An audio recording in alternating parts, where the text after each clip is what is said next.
So I was really bored on Amazon and I decided why not go ahead and buy another gaming mouse as if I needed any more. And I was looking for something a little bit different from what I normally get. And I noticed that there are a lot of gaming mice out there that look very similar to each other or have very similar shapes or actually come from a shape of one mouse and just reimagined. So I was kind of looking for something that was unique, different, and man, I found it, and I'm really excited to go ahead and talk about it with you guys today. So, hopefully you guys are ready for this review, because this was a fun one to do. Let's get into it.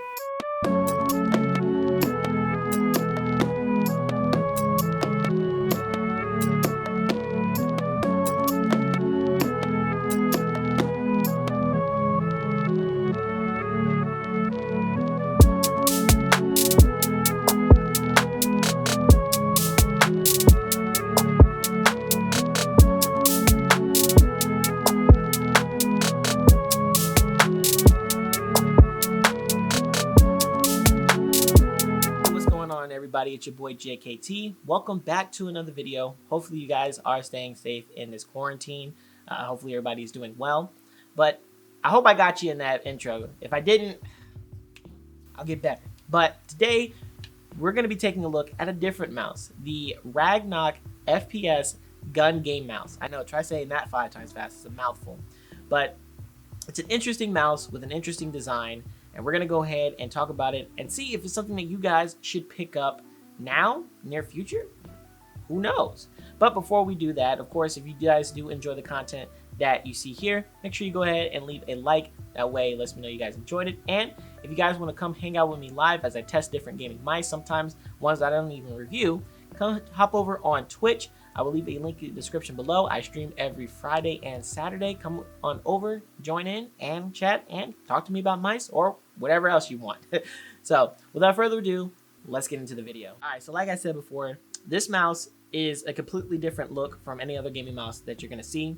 And it also requires you to play a little bit differently with games than you would with a traditional gaming mouse. So, first off, let's talk about its design, of course. That's going to be the very first thing that anybody's going to see. Yes, it is a vertical gaming mouse. Now, they also say you can use it for home and office use. I would not recommend that at all, but ideally this mouse is mainly going to be for FPS games. So if you're a person who plays a lot of FPS, this might be something that might pique your interest. But before you go and hit that add to cart, let's go ahead and talk a little bit about it. Now, not only is it vertical, but it is made out of all plastic with textured plastic on the side. Now, I will say this design is not my favorite, just personally for me, because I live in a very humid area and my hands do sweat quite a bit. And because it has a glossy plastic on it, especially on the top and back, it makes for a little bit to hold in the hand, makes it a little bit difficult to hold. You do have that textured plastic, which doesn't really help as far as grip. I would have liked to maybe see a different material, something that would be a little bit more grippy so that it would be able to hold the mouse a little bit better. And not only that, but because the mouse is on the heavier side than some of the more lightweight gaming mice that we're starting to get now, this is definitely something to consider if you are looking to purchase it. But going around the mouse, you do have a scroll wheel on the top, or not really on the top, but on the top back. It's kind of in a different position than normal. You've got your mouse 1 and 2, and then at the bottom, you're going to have your mouse feet, your sensor, your receiver holder where the receiver is, because this is a wireless mouse. And then you also have a micro USB port to go ahead and charge it. Now, if you didn't guess by now, because of the name gun mouse, it's actually supposed to be shaped after a handle off of a gun. So if you've ever held a gun before, this might be a little bit of a familiar feel for you. Now, the mouse 1 and 2 do have these nice grooves inside of it to kind of place your finger rested. I do like that. I think that's a nice little touch in there. Very nice detail. But overall, I would say that the actual build quality of itself is not bad. I don't think that this would get damaged pretty easily. But I would like to see some improved material just to make it a little more grippy, so it's a little bit better to hold in hand. Now, before we get into the sensor and the mouse 1 and 2, I wanted to talk a little bit about some of the things that I'm not too big a fan of. And one of the biggest things for me that I found an issue with and very frustrating was the mouse scroll wheel. Now, the mouse scroll wheel is a little bit interesting because not only does it act as your scroll wheel, but it also acts as your DPI button. So this actually changes, I think it's 800 1200, and I think it goes up to 12,000 DPI if I remember correctly. But you actually have to press it if you want to change DPI on the very back of the mouse like this. So you're gonna have to do it kind of like that. And that makes it a little bit weird in a way because when I was playing Call of Duty, for example, and I would go to switch between my weapons using the scroll wheel, sometimes I would accidentally click that button. It wasn't all the time, but there was every once an occasion I would accidentally press on it too hard because I was trying to scroll up and I forgot that it was also the DPI button. So I would actually press it, and then it would change my DPI, and then I'd have to press it a few times before getting back to the default DPI that I had.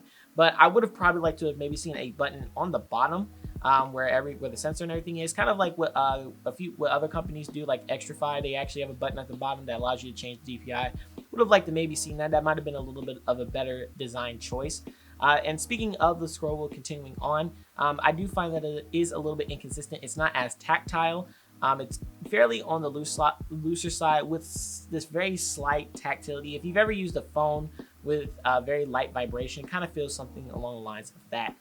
Bad analogy, but that's the only thing that could come to my mind when I said that. But because of the way the scroll is positioned and the way you actually have to hold the mouse, makes it not the most comfortable to utilize. So if you're a person who's big on using your scroll wheel, may not be something that you may want to use there. Like I said, because it's so far back, it just makes it very difficult to use in game. And if you're a person who plays very competitively, this is definitely something you may not want to have happen to you when you're trying to get that headshot. So now going to the mouse 1 and 2, your top button is going to be your mouse 1, and your top, which is your left click. Mouse 2, of course, is going to be your right click.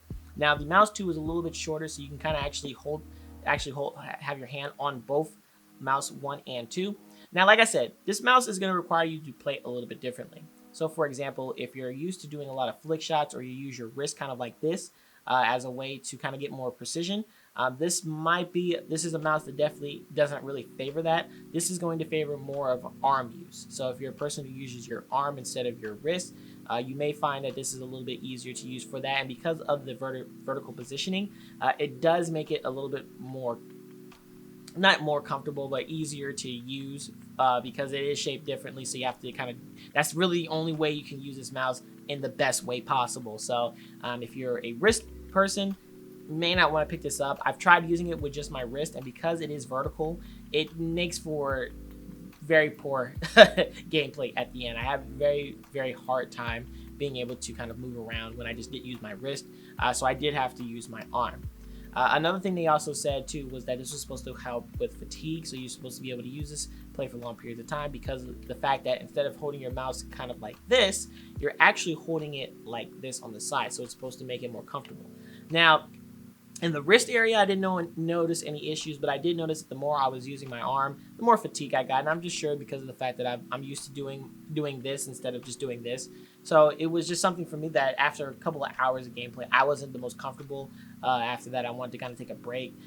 So for me, your mileage might vary. You may be a little bit more comfortable with using your arm, but for me, it was a little bit difficult. So it wasn't my favorite. I'll go back to my default mouse and just stick to doing the wrist there, but something to keep in mind if you decide to pick up this mouse. But going back on the mouse 1 and 2, they are using Cherry MX Red switches, a little bit different from the Amaran switches. So definitely very speedy.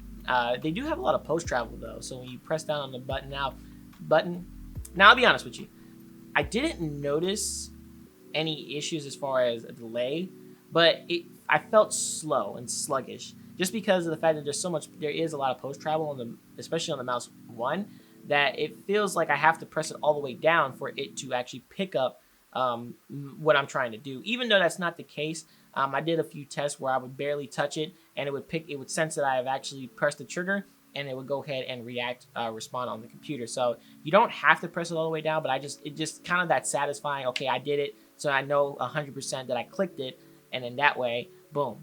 And of course, it doesn't have the same satisfying clicks as Amaran switches. So let's go ahead and do a quick sound test so you can hear how both the scroll wheel and the mouse 1 and 2 sound.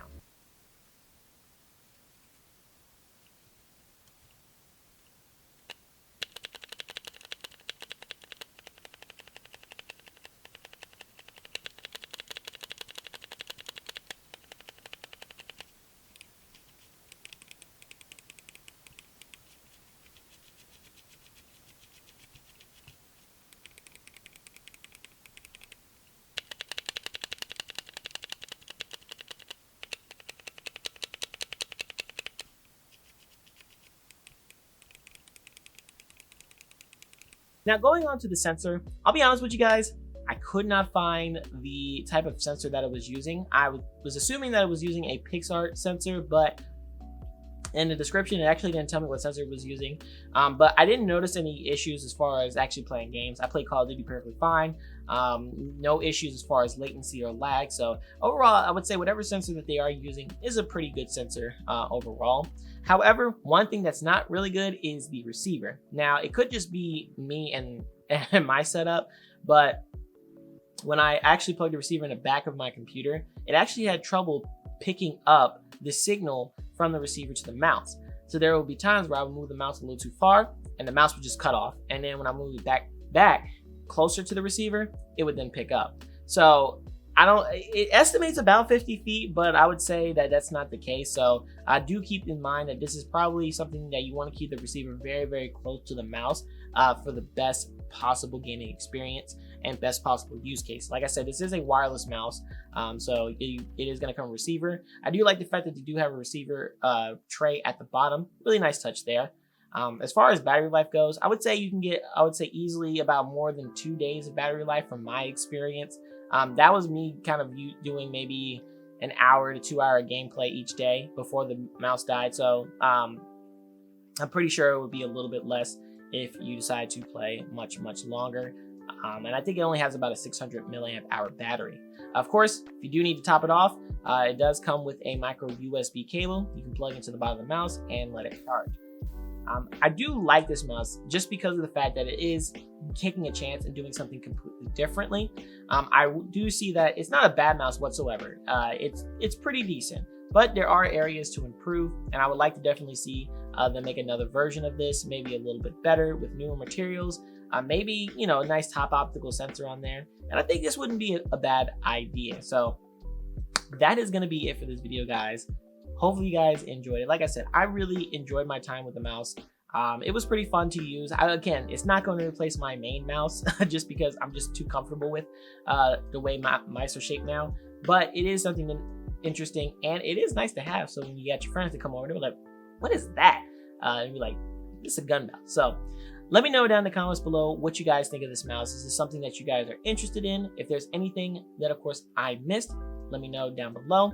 And of course, if you guys want to see me use this mouse and other gaming mice live, make sure, of course, you check me out on Twitch. Again, I stream every Friday and Saturday at 5:30 CDT. Link is in the description below. Come over there, hang out, chat with me about mice or any other piece of tech that you want, or just come and chill. And of course, if you enjoyed the video, make sure you leave a like. Make sure you subscribe so you don't miss out on any future videos, because I got some more gaming mice that have come out. Really excited to talk with you guys about those as well. And until next time, guys, I'm JKT, and I'll see you in the next video. Stay techy.